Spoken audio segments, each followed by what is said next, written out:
Hoje eu quero falar para os irmãos sobre obra e graça.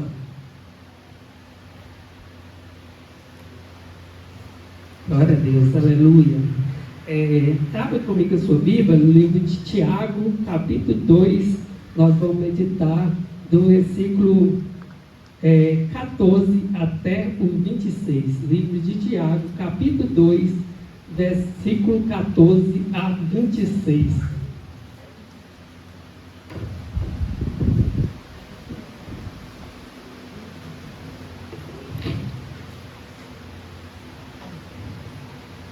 Glória a Deus, todos encontraram? Amém. A palavra do Senhor vai dizer assim: meu irmão, qual é o proveito se alguém disser que tem fé, mas não tiver obras? Por acaso semelhante fé pode salvá-lo? Se o irmão ou a irmã estiverem carecidos de roupa e necessidade do alimento cotidiano, e qualquer de vós lhe disser, ide em paz, aquecei-vos e fartai-vos, sem contudo lhe der o necessário para o corpo, qual o proveito disso? Assim também é a fé, se não tiver obras, por si só está morta. Mas alguém dirá, tu tens fé e eu tenho obras. Mostra-me essa tua fé sem obras, e eu com as obras te mostrarei a minha fé. Que tu que Deus é um só, faze bem, até os demônios creem e tremem. Quer, pois, ficar certo, homem sensato, de que a fé sem obras é inoperante? Não foi por obra que Abraão, nosso pai, foi justificado como ofereceu sobre o altar o próprio filho Isaque?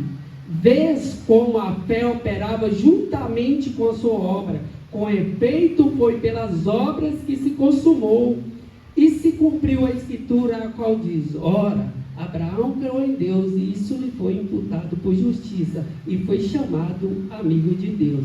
Verificais que uma pessoa é justificada por obra e não por fé somente. De igual modo, não foi também justificado por obra a meretriz Raabe, quando acolheu os emissários e os fez partir por outro caminho? Porque assim como o corpo sem espírito é morto, assim também a fé sem obras é morta. Deus me tocou no coração trazer essa palavra para os irmãos, porque é um tema que eu acho muito interessante: graça e obra. Todos nós sabemos que nós somos salvos através da graça. E graça é um favor imerecido de Deus, onde nós não merecemos, mas Cristo fez merecedor por nós, quando Ele morreu na cruz do Calvário. Então, todos nós sabemos que a nossa salvação é através da graça. Nós estávamos estudando uma lição passada no Job, que estudamos o livro de Gálatas, onde Paulo ele foi pregar para os Gálatas. E eu acho interessante que quando Paulo está pegando por Gálatas, ele vai enfatizar para os Gálatas que a salvação é através da graça, não é através das obras. Ele vai enfatizar isso claramente para os Gálatas. Eu gostaria que vocês abrissem a Bíblia comigo também, em Gálatas 2,16, para nós ver um pouquinho o que Paulo fala com Gálatas. Gálatas 2,16. Eu vou demorar aqui um pouco, porque eu também acho. Gálatas 2,16.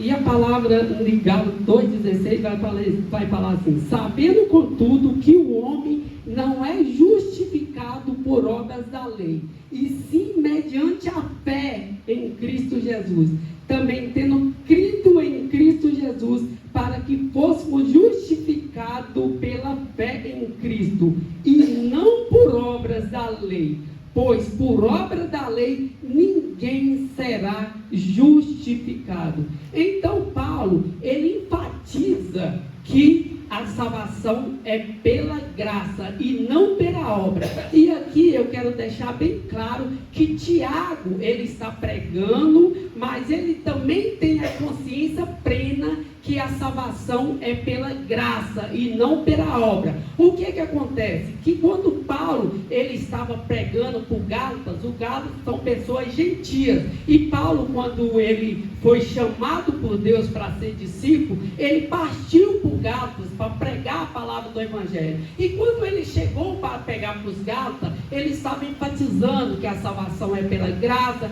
que era mediante entregar a vida para Jesus, que era mediante arrepender dos seus pecados, para ganhar a salvação em Cristo Jesus. Mas, a partir de um momento que Paulo estava pregando, chegou um judeu chamado judaizante da parte de Tiago e começou a introduzir no meio dos Gálatas, do qual o Paulo havia pregado para ele. E esses judeus, após chegar nessas pessoas que Paulo havia pregado, eles descobriram que aquelas pessoas também estavam entregando a vida para Jesus. Eles descobriram que aquela pessoa também estava fazendo parte da família de Cristo. Então, esses judaizantes que estavam introduzidos lá, eles começaram a questionar as pessoas da seguinte forma: vocês estão entregando a vida para Jesus e dizendo que está salvo, mas não é apenas entregar a vida para Jesus que vocês vão ser salvos. É necessário que vocês circuncidam, é necessário que vocês guardem o sábado, é necessário que vocês guardem uma série de rituais para que vocês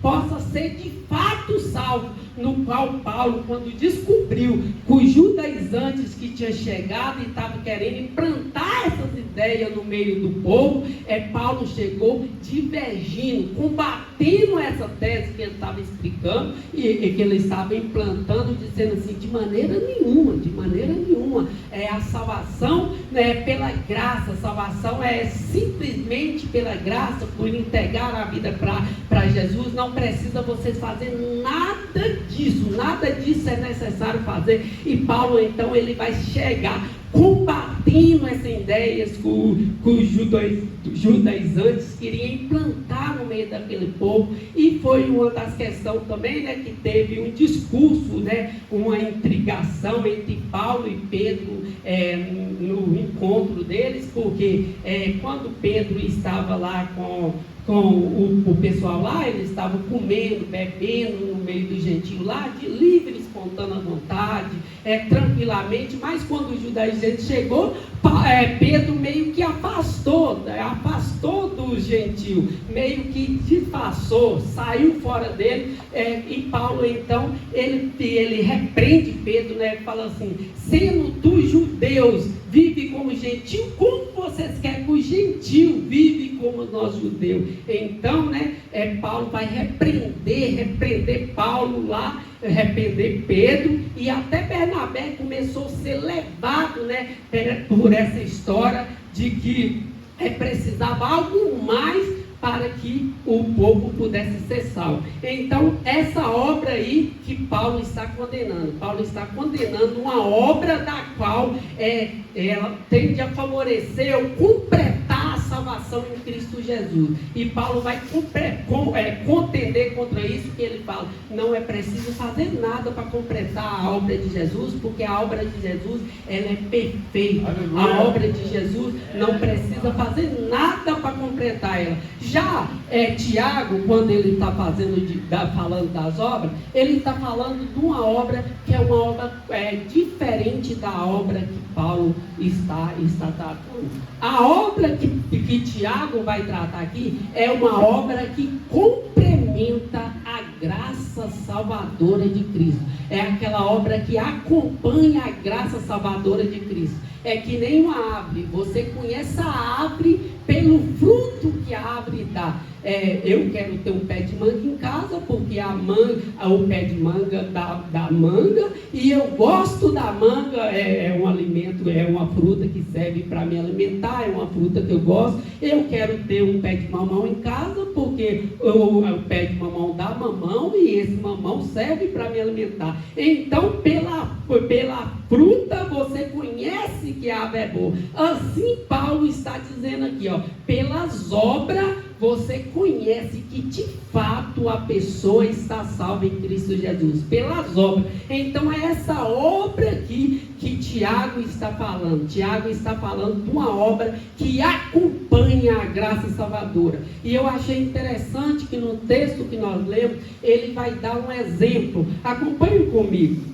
É Tiago 2, a partir do 14. Meu irmão, qual é o proveito se alguém disser que tem fé, mas não tiver obra? Ele está falando assim, se alguém está falando que tem fé e não tem obra para comprovar essa fé, que proveito tem isso? Não está falando apenas da boca para fora? Não está falando que tem fé, mas não tem nada que demonstrar essa fé? Pode acaso semelhante fé salvar? Pode acaso uma pessoa falar que tem fé e não faz nada para comprovar essa fé salvar? Claro que não, claro que essa pessoa não pode ser salva, porque a pessoa está falando que tem fé apenas da boca para fora, mas não tem atitude nenhuma que comprova que a fé é verdadeira. Capítulo 15, versículo 15. Se o irmão ou irmã estiver escarecido de roupa e necessitado do alimento cotidiano, e qualquer dentre vós lhe disser, ide em paz, aquietai-vos e fartai-vos, sem contudo lhe der o necessário para o corpo,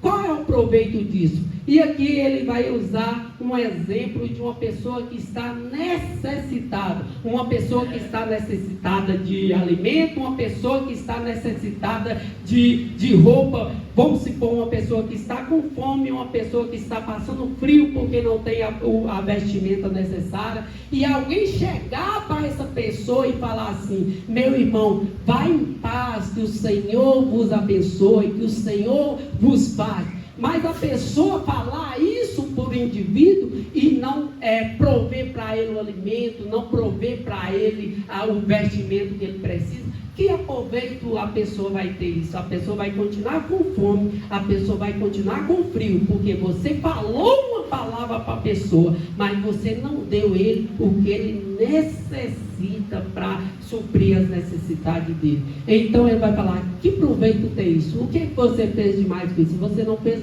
nada demais, porque você falou uma coisa, mas não teve atitude para ajudar aquela pessoa necessitada.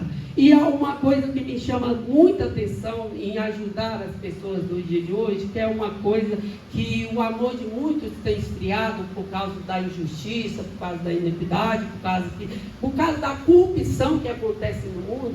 E é muito difícil a gente ajudar as pessoas hoje, porque a gente tem que saber muito ajudar as pessoas.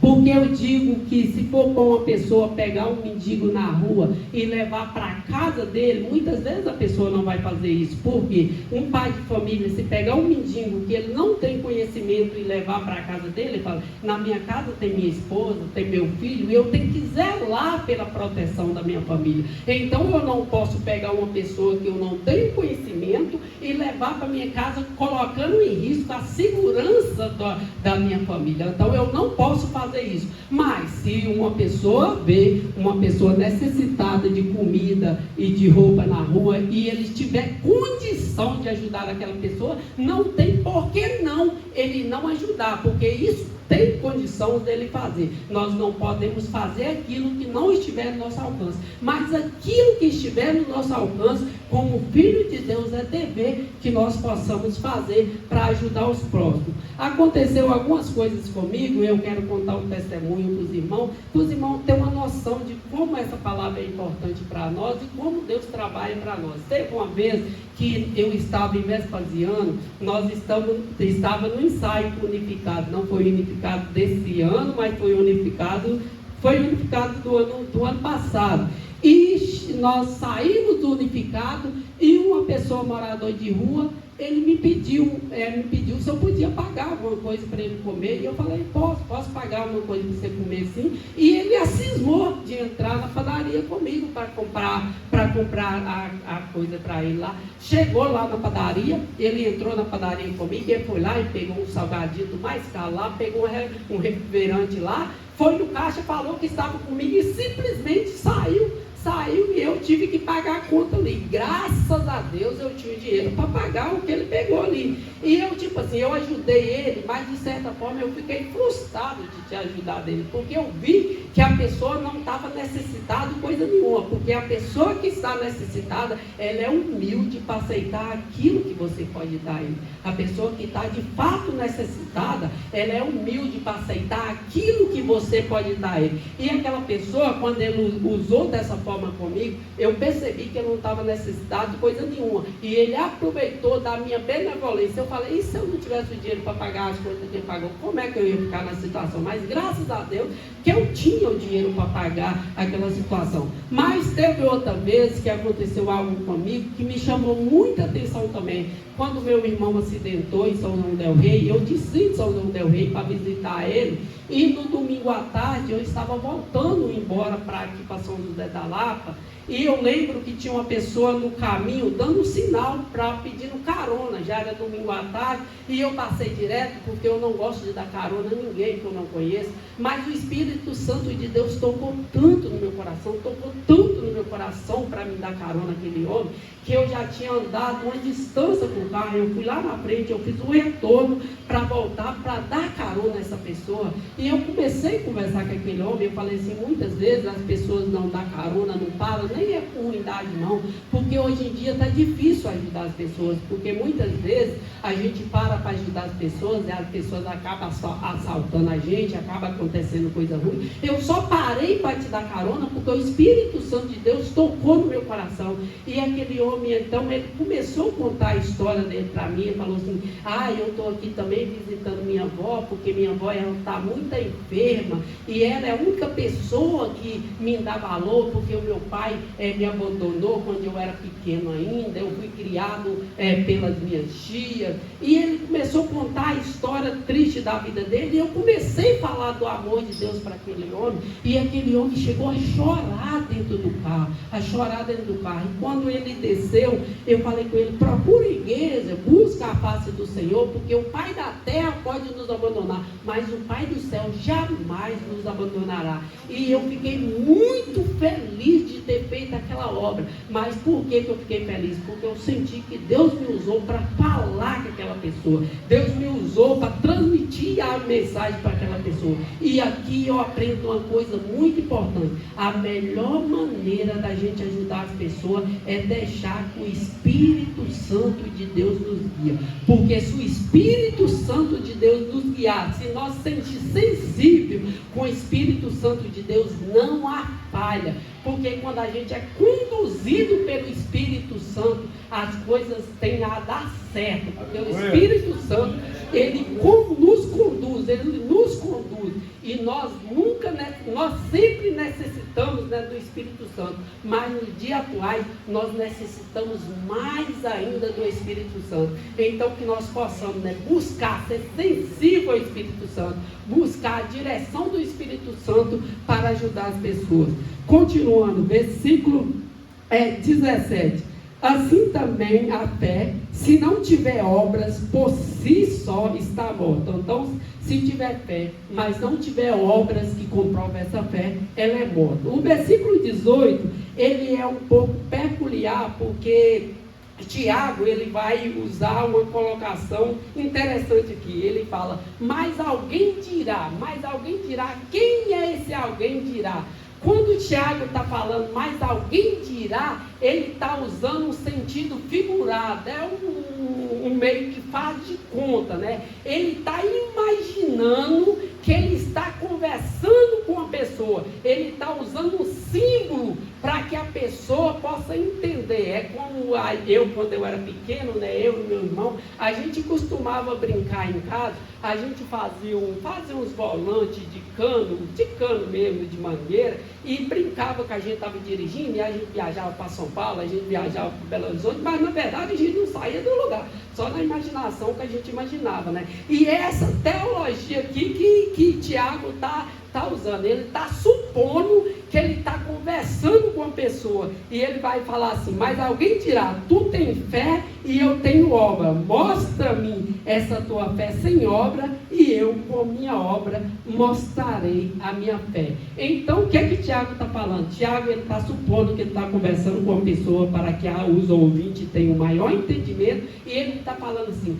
mostra essa sua fé sem obras que eu com as minhas obras eu vou mostrar a minha fé. E é muito interessante que quando a gente tem fé em Deus mesmo, quando a gente crê em Deus mesmo, a gente é parecido com Cristo. As atitudes da gente muitas vezes mostra a fé verdadeira da gente. Graças a Deus eu já tive o privilégio, e com certeza os irmãos também já devem ter tido o privilégio de muitas vezes estar conversando com a pessoa e a pessoa virar para você e falar assim, você é crente, né? Eu conheço pelo seu jeito de agir, pelo seu jeito de portar. Então muitas vezes a posição da gente, a postura da gente mostra muito mais do que falar. Então isso aí é a importância da gente verdadeiramente servir a Deus, verdadeiramente fazer a obra, porque muitas vezes a atitude vai mostrar muito mais do que palavra, porque se você falar e não praticar,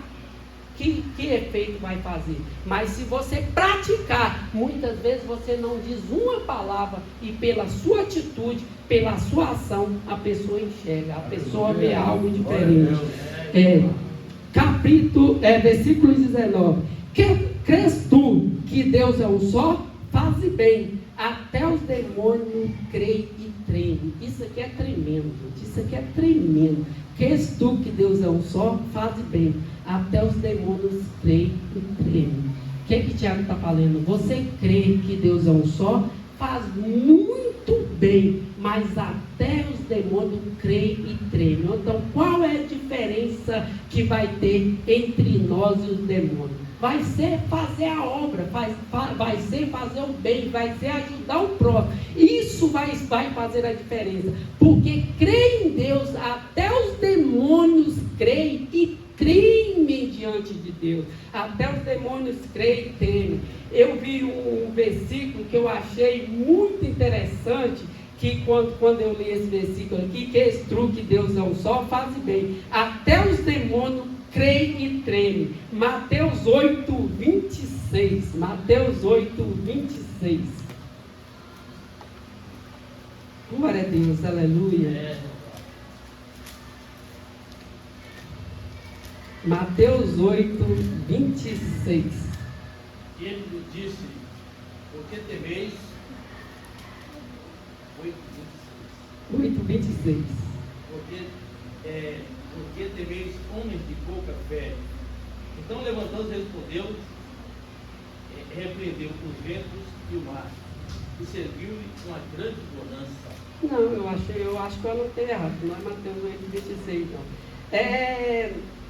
É a parte onde os demônios falam para Jesus assim, por que vieste nos atormentar antes do tempo? Não, 29. E eles clamaram dizendo, que temos nós contigo, Jesus, Filho de Deus, vieste aqui atormentar-nos antes do tempo? Aí você dá para ver que os demônios, ele viu Jesus e eles tremeram diante de Jesus e perguntou assim, por que vieste nos atormentar antes do tempo? Então, quando os demônios viram Jesus ali, o que os demônios imaginaram? Os demônios imaginaram que Jesus já ia lançar ele no abismo preparado por diabos e seus anjos.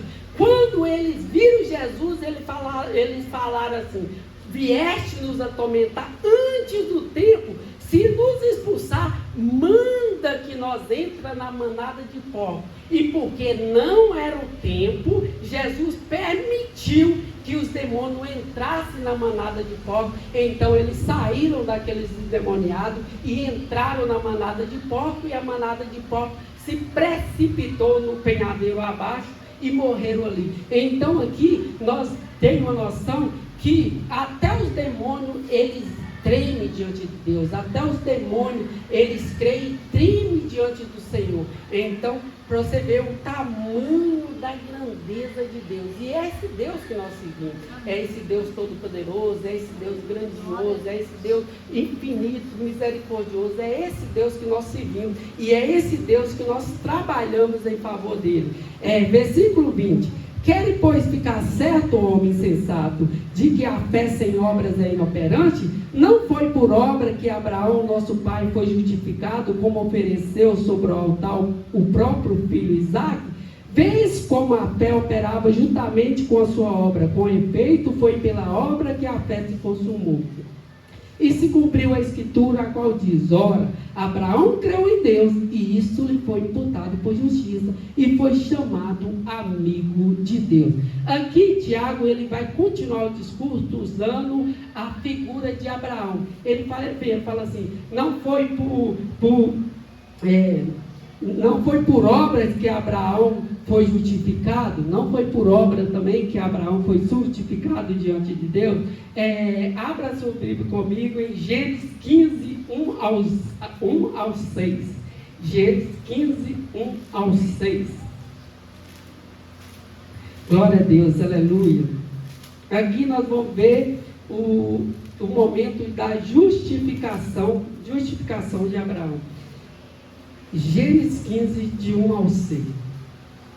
A palavra vai dizer assim: depois desses acontecimentos, veio a palavra do Senhor a Abraão numa visão e disse: não temas, Abraão, eu sou o teu escudo, e o teu galardão será sobremodo grande. Respondeu Abraão: Senhor Deus, que me haveras de dar, se continuo sem filho, e o herdeiro da minha casa é o Damasceno Eliezer? Disse mais Abraão: a mim não me concedesse descendência, e um servo nascido na minha casa será o meu herdeiro. A isso respondeu logo o Senhor, dizendo: não será este o teu herdeiro, mas aquele que será gerado de ti será o teu herdeiro. Então conduziu até fora e disse: olha para os céus e conta as estrelas, se é que pode. E disse-lhe: será assim a tua posteridade. Ele creu no Senhor, e isso lhe foi imputado por justiça. Então aqui, Deus ele vai chamar Abraão para fora da tenda, né? Vai mostrar ele para o céu. Com certeza o céu era um céu bonito, cheio de estrelas. E ele falou: conta as estrelas, se é que você pode contar as estrelas. Assim será a sua descendência, e a sua descendência será um herdeiro que será nascido de ti. E no versículo 6 de Gênesis vai falar que Abraão creu no Senhor, e isso foi imputado por justiça. Então Abraão ele foi justificado ali, porque ele creu na promessa do Senhor. Agora vamos comigo em Gênesis 22, de 1 ao 12. Gênesis 22, de 1 ao 12, vai ser um momento que ele oferece Isaque para Deus, e isso mostra que a fé dele é verdadeira. Gênesis 22, de 1 ao 12. Depois dessas coisas, pôs Deus a Abraão à prova e lhe disse: Abraão, este lhe respondeu: eis-me aqui. Acrescentou Deus: toma teu filho, teu único filho Isaque, a quem ama, e vai-te à terra de Moriá. Oferece ali em holocausto sobre um dos montes que eu te mostrarei. Levantou-se, pois, Abraão de madrugada, e tendo preparado o seu jumento, tomou consigo 2 dos seus servos e a Isaque, seu filho, rachou lenha para o holocausto e foi para o lugar que Deus havia indicado. Ao terceiro dia, erguendo Abraão os olhos, viu o lugar de longe. Então disse ao seu servo: esperais aqui com o jumento, eu e o rapaz iremos até lá, e haveremos adorado, voltaremos para junto de vós. Tomou Abraão a lenha do holocausto e colocou sobre Isaque, seu filho. Ele, porém, levava na mão o fogo e o cutelo. Assim caminhavam ambos juntos. Quando Isaque disse a Abraão, seu pai: meu pai, respondeu Abraão: eis-me aqui, meu filho. Perguntou-lhe Isaque: eis o fogo e a lenha, mas onde está o cordeiro para o holocausto? Respondeu Abraão: Deus proverá para si, meu filho, o cordeiro, para o holocausto. E seguir ambos juntos, chegaram ao lugar que Deus lhe havia designado. Ali edificou Abraão um altar, sobre ele dispôs a lenha, amarrou Isaque, seu filho, e deitou no altar em cima da lenha. E estendendo a mão, tomou o cutelo para imolar o filho. Mas do céu lhe brandou o anjo do Senhor: Abraão, Abraão. Ele respondeu: eis-me aqui. Então lhe disse: não estenda a mão sobre o rapaz, e nada lhe faça, pois agora sei que temes a Deus, porquanto não me negaste o filho, o teu único filho. Então aqui Abraão mostrou que a sua fé era verdadeira. Aqui Abraão mostrou que de fato a sua fé era verdadeira, que não negou o seu filho, o seu único filho, quando Deus pediu o seu filho em sacrifício. Então aqui ele mostrou com a obra. Lá atrás ele creu na promessa do Senhor, que o Senhor falou para ele, e ele foi justificado aqui. Mas aqui de fato ele mostrou que a sua fé era verdadeira. De fato ele mostrou que ele tinha realmente fé em Deus. E Abraão, ele creu tanto em Deus que ele acreditava que mesmo se ele matasse Isaque, Deus podia ressuscitar ele do pó e da cinza. Aqui ele de fato está mostrando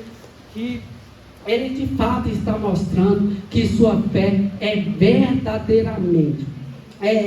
Versículo 24, aí é de Tiago. Verificais que uma pessoa é justificada por obra e não por fé somente. De igual modo não foi também justificada por obra a meretriz Raabe, quando acolheu os emissários e se fez partir por outro caminho? Para ver a história de Raabe, nós vamos no livro de Josué 1 ao 24. Livro de Josué 1 ao 24. Deixa eu só achar aqui também, que eu também tenho que achar. Glória a Deus.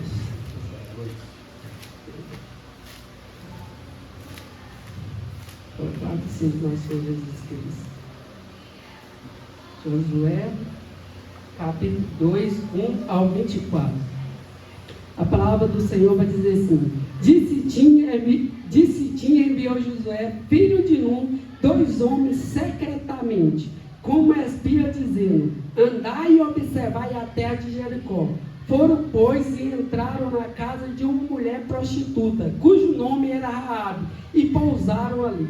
Então se deu a notícia ao rei de Jericó, dizendo: eis que essa noite vieram aqui uns homens dos filhos de Israel para espiar a terra. Mandou, pois, o rei de Jericó dizer a Raabe: faça aí os homens que vieram a ti e entraram na tua casa, porque vieram espiar toda a terra. A mulher, porém, havia tomado e escondido 2 homens, e disse: é verdade que os 2 homens vieram a mim, porém eu não sabia de onde era. Havendo-se de fechar a porta, sendo já escuro, eles saíram, não sei para onde foram. Ide após eles depressa, porque os alcançarei. Ela, porém, os fizeram subir no eirado e os esconderam entre as canas do linho que havia disposto em ordem no eirado. Foram-se aqueles homens após os espias pelo caminho que dá aos vales do Jordão, e havendo saído os que iam após ele, fechou-se a porta. Antes que o espia se deitasse, foi ela ter com eles ao eirado e lhe disse: pensei que o Senhor vos deu essa terra, e que o pavor que infunde caiu sobre nós, e que todos os moradores da terra estão desmaiados, porque temos ouvido que o Senhor secou as águas do Mar Vermelho diante de vós, quando saís do Egito, e também os que fizeste ao rei dos amorreus, Sehon e Og, que estava além do Jordão, quais destruísse. Ouvindo isso, desmaiou-nos o coração, e em ninguém mais há ânimo algum por causa da vossa presença, porque o Senhor vosso Deus é Deus em cima nos céus e embaixo na terra. Agora, pois, jurei-me vos peço, pelo Senhor, que assim como usei de misericórdia para convosco, também dela usareis para com a casa de meu pai, e com que me dareis um sinal certo, de que conservareis a vida a meu pai, a minha mãe, como também a meus irmãos e a minhas irmãs, com tudo tudo que tem e de que livrarei a nossa vida da morte. Então lhe disse os homens: a nossa vida responderá pela vossa, se não denunciarte essa minha missão, e será, pois, que, dando-nos o Senhor esta terra, usaremos contigo de misericórdia e de fidelidade.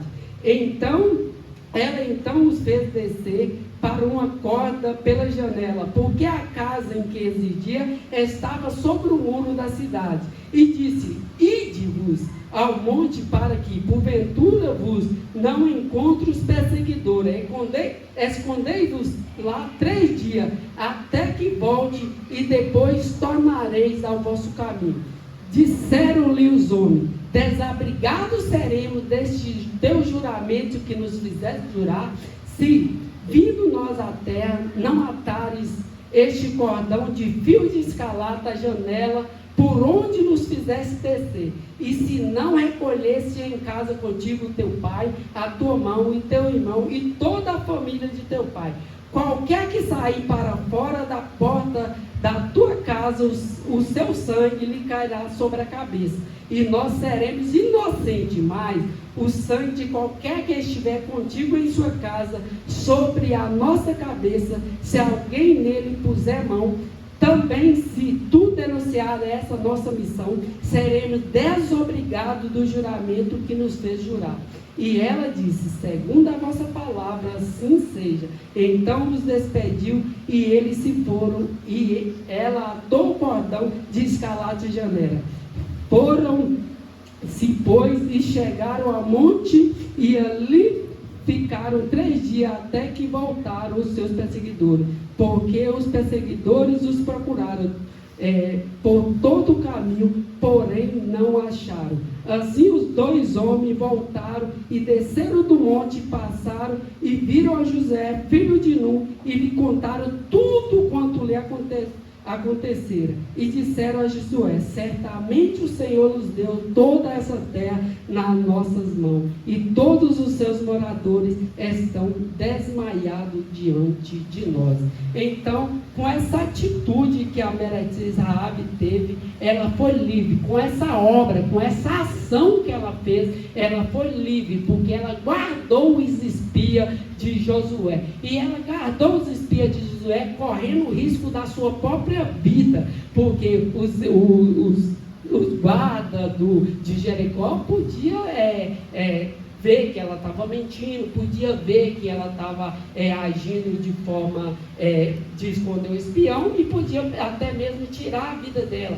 Mas ela agiu com misericórdia com aqueles espiões. Ela escondeu os espião, e quando ela foi despedir o espião, ela falou assim: da mesma maneira que eu agi de misericórdia com vocês, eu penso que age de misericórdia comigo também. Quando você vir para destruir essa cidade, que eu sei que Deus há de dar essa cidade para vocês, porque eu já ouvi falar desse Deus, mas quando você vir destruir essa cidade, tem de misericórdia de mim e a minha família. E ali eles fizeram um combinado com ela, para ela deixar o filho de escarlate na janela e abrigar consigo os parentes dela. E quando eles vieram destruir a cidade, ela seria poupada juntamente com a família dela, desde que ela mantesse na casa e não denunciasse a missão que eles estavam por fazer. E assim a meretriz foi salva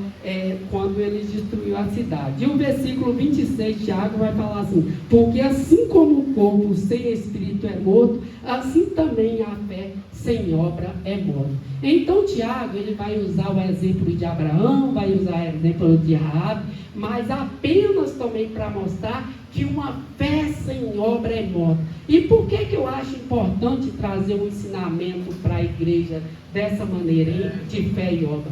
Porque nós, no mundo de hoje, nós sabemos que o número de cristãos, ele tem aumentado muito mesmo.